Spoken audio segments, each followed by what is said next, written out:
Chúa luôn nhiều con, Chúa luôn bên con, Chúa luôn gần con đến hết cuộc đời.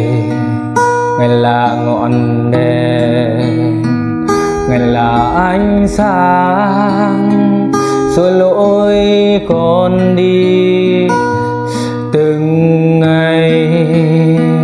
Này bạn thân hỡi, hãy đến cùng Chúa ăn năn tội mình, để Chúa thứ tha tội lỗi cho bạn, cho tôi, cho thầy mọi người.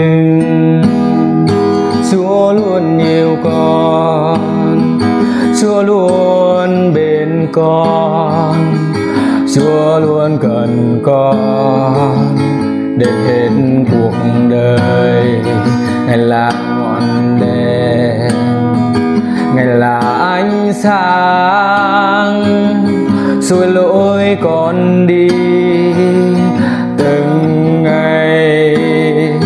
Này bạn thân hỡi, hãy đến cùng Chúa ăn năn tội mình, để Chúa thứ tha tội lỗi cho bạn, cho tôi, cho thấy mọi người.